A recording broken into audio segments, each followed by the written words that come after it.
વિવેકાનંદ નગરમાં એક રાતમાં બે જગ્યાએ આગચંપીના બનાવ. અમદાવાદ ગ્રામ્યના વિવેકાનંદ નગર વિસ્તારમાંથી ચોંકાવનારો બનાવ સામે આવ્યો છે. સીમા કોલોની અને હરિવાટિકા નજીક રાત્રિના સમયે આગની બે ઘટના બની છે. મળતી માહિતી મુજબ એક રિક્ષા અને ફ્રૂટની દુકાનને નિશાન બનાવી આગ લગાવવામાં આવી હોવાનું સામે આવ્યું છે. આ ઘટના રાત્રિના અંધારામાં અથવા વહેલી સવારે બની હોવાનું અનુમાન છે. મહત્વની વાત એ છે કે આ બંને બનાવ માત્ર 100 મીટરના અંતરે એક જ રાત્રે બન્યા છે. સ્થાનિકોમાં આ ઘટનાને લઈને ભય અને ચિંતાનો માહોલ સર્જાયો છે. દિવસે ને દિવસે વધતી આવી ઘટનાઓ પોલીસની પેટ્રોલિંગ અને કામગીરી પર સવાલ ઊભા કરે છે. આગ લાગવા પાછળનું ચોક્કસ કારણ હજી સુધી અકબંધ છે. પર અન્ય એક જગ્યા સીમા કોલોનીમાં આવેલા એક મકાનમાં રિનોવેશનનું કામ ચાલી રહ્યું હોય ત્યાં ચોરીનો બનાવ પણ સામે આવ્યો છે.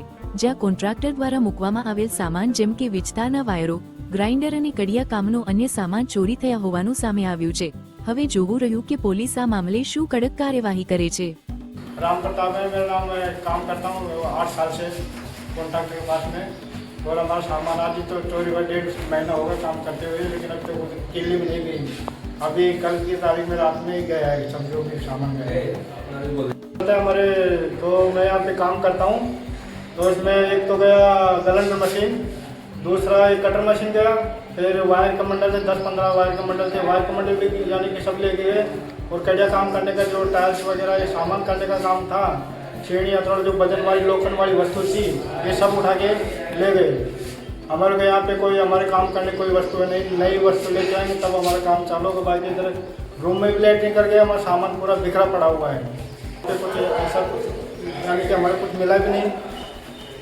प्रमोद कैलाश तायडे, मारी रिक्शा सवारे 11 वागे आया तो आते सवारे 5 वागे अड़गाई मारी।